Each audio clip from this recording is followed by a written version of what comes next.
Hey everyone, it's Michael GoosebumpsFan. I hope you're doing well. Happy Saturday.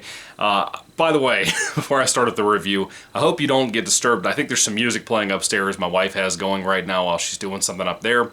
Hopefully you can't hear that. Hopefully it won't get me copyright stricken or something. But anyway, so today I have a book review for you for one of the last 4 classic original 62 Goosebumps books that I have left to review on the channel. I can't believe it.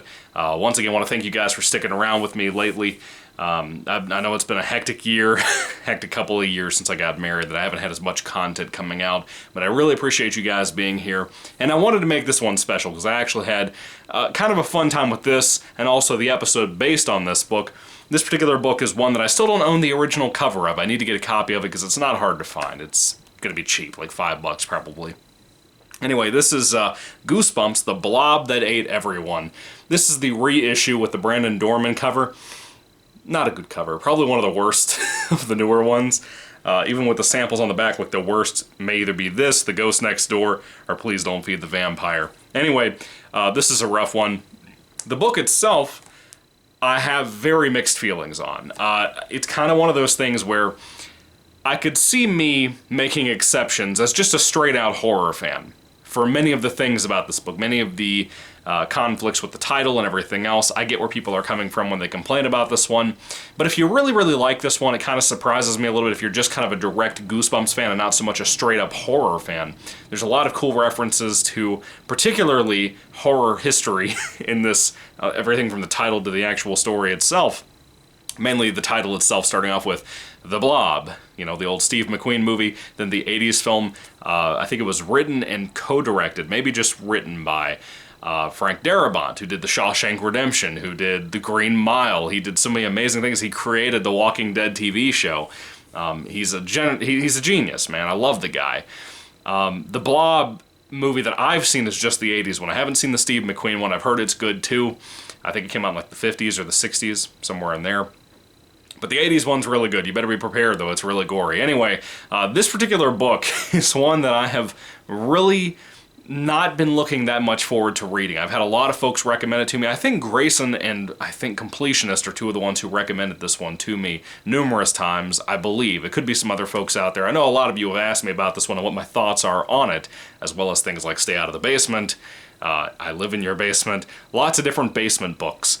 Anyway, this particular one I've kind of put off, not gonna lie to you. So I finally picked it up. I decided to read it the other day. And this past week, kind of scattered throughout the week, I was reading it after, you know, the 4th of July celebration we did. And I'll tell you straightforward, I don't love the book. Again, I have very mixed thoughts on it.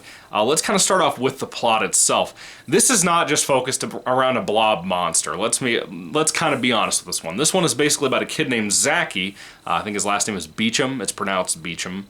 And he wants to be a horror writer one day. He loves scary stories. I immediately, when I picked up on that part of this, I was like, I like this kid. I want to read more about this kid, Zachy.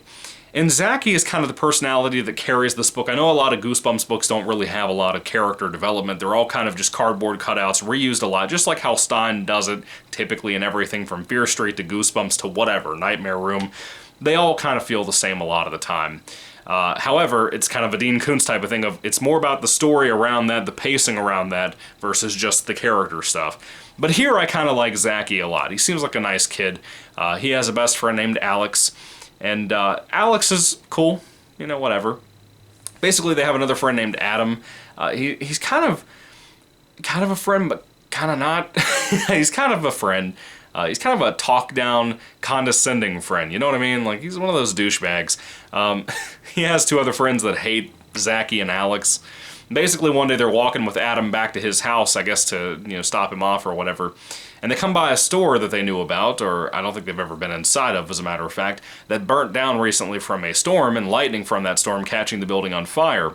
And Zachy and Alex sneak inside of this building, and they happen to be walking around, and they happen to find a typewriter that I keep trying to say Alex, that Zachy gets really excited about. He thinks that this might be this really kind of old-timey influence on his writing that he wants to really kind of, you know, build a scary story with a spooky atmosphere. It's kind of like when you write in the dark with candles on, you know what I mean? If you ever tried that, if you're a writer like myself, you probably like that kind of thing. There's something about that atmosphere sometimes. Other times, it's an inconvenience. I mean, what are you going to do with a laptop in front of a candlelight? How old-timey is that? Anyway, he wants to get away from his computer and start using this typewriter that he found, but when he goes to pick it up, he gets electrically shocked.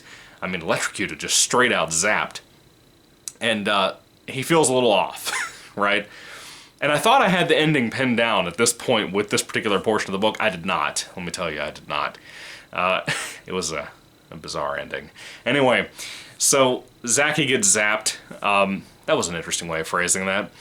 The owner of the store comes in and tells him, hey, you know what? If you really want that typewriter, I have nothing else. I might as well just give it to you. I've been trying to get rid of it anyway. She gives that to him. She also gives him a pen and sends him on his way back with this typewriter thing. And he starts writing stories on it, but he starts to notice something very odd when he's hanging out with Alex one night. As he's typing out different things, for example, if he says, it was a dark and stormy night, it doesn't matter how clear and beautiful the weather is outside during the spring, it turns into a dark and stormy night. It could be the daytime, it could turn into nighttime. That is mostly what this book is about, is this haunted typewriter. It's not really haunted, but kind of debatable. I don't know. It could get superpowers. It could be a superpowered typewriter, something like that. But it gets zapped, and he got zapped, and now everything is affected by their zappedness. Anyway, so now he can control things as he and Alex start to find out. And literally, I want to say like about 90% of this book are dedicated to that. The Blob entity, or monster, or whatever you want to call it for this, is literally so far on the back burner that it's one of those things you forgot you had in the oven, you know, or on the oven or something like that. You just forgot about it at burn up. It's really not as mattersome as you think it should be. By the end of the book, when the Blob becomes more important, it's just okay, you know? It's just okay. And there's kind of a good reason why I put this off, because I kind of predicted where this was going. I think at some point, I just now, finished watching the TV episode, and I think I watched half of that a while back, and I think my phone died, or I lost the access to my Netflix account or something back in the day, years ago we're talking. Not recently, but years ago. Maybe even before I started this channel, I could be wrong. But I think I never finished the episode. Yeah, I'm fairly certain that's the case. But this time around, it was like I was familiar with the story as I was reading it, but also it could be a case of me being familiar with the formula of Goosebumps and R.L. Stine, and knowing this kind of general idea of where this is going. This is going to be one of those books like The Barking Ghost that really doesn't have as much of a focus on what it should, in my opinion. Not that I mind something being a little bit different. Not Last Jedi different, because that's trash, but, you know, something a little bit different in formula. I don't mind that every once in a while. And if anybody's going to do it well, it'll typically be Stein. In my personal experience, my personal opinion, at 27 years old, whatever I am, I'm having an off day, as you can tell. So, the book overall, I don't dislike it really at all. I wish there was more monster in there. I wish there was more of the Blob stuff in there. Zachy being afraid of the dark kind of adds to the atmosphere and the tension a little bit in this book, because there's a lot of this when the power goes out because of his writing that makes it a little bit more atmospheric. But I want to tell you straightforward, aside from the haunted typewriter thing, this book's kind of plotless. There's not much going on in it. And be fair, it's like 120 pages for a book. It's not very long. It's not going to take you ages to read, but there's not a lot of content there. There's not a lot to really hold on to really get obsessed about or really interested in, but it has its moments that I do like. And it has a couple of moments that actually kind of made me laugh a little bit.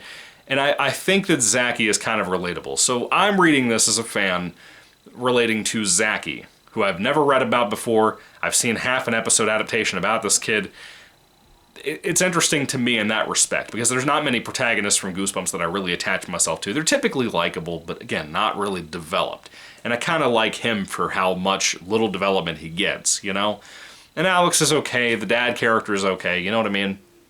Anyway, let me hang on to the one big thing that really got me. Even though I mildly enjoyed this book, even though I found it relatively sorta interesting, the ending, the final chapter of this book, not the solution, but the final chapter of the book, very much like in the same vein of Slappy's Nightmare from Series 2000, if you saw my review for that. There are many Goosebumps books that I'm coming across of now, the ones that I've put off, you know, further and further, that the last chapter of the book, even if the book is a great book, or even if it's a rough, decent, okay book, an above-average book, anything like that, there are some books, mainly in the Slappy World series, that the final chapter just absolutely sucks. And this is one of those, in my opinion. This ending of this book, this last chapter, is so stupid, but it's stupid in a Goosebumps way. It's a silly stupid, you know what I mean? Is there such a thing? If there is such a thing, it would be in Goosebumps, in my opinion. I think many of your opinions, if you're watching my videos, you probably feel the same way. It's silly stupid. So that ending works for me as a fan. Would I ever recommend The Blob That Ate Everyone for somebody's first ever Goosebumps book? No.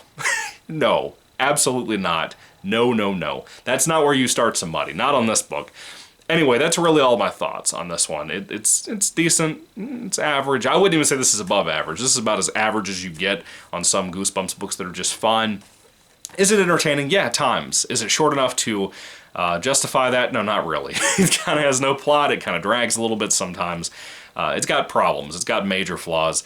To me, I think it's one of the ones that just didn't have enough steam to bother writing this thing. That's my personal opinion. Anyway, The Blob That Ate Everyone. I hope that you'll maybe collect it, maybe not so much read it. It's not one of the big recommendations I have for you guys, but it's fine. It's a decent one. I have a lot of those here lately that I've been talking about here on the channel, but do I recommend it? Not really. Not really. It's another typewriter type of thing. For a monster that is this underused, it's amazing to me how big of a part it plays in the Goosebumps movie. How bizarre is that? Anyway, The Blob That Ate Everyone. Have you read it? Not have you seen it? Have you read it? What did you think about it? Put your thoughts and comments down below, folks. I would love to hear what you have to say about this one, the TV episode especially, when I get ready to review that in a moment. If I had to rate this one on a 5-star basis, I'd give it a 3 out of 5 stars. It's got a lot of hit or miss in here, and I personally think it misses more than it hits. It's fine as a book, but I think it misses a lot often compared to hitting it out of the park. Anyway, what are your thoughts once again? Thank you for watching, guys. God bless you. Happy Saturday once again, and goodbye.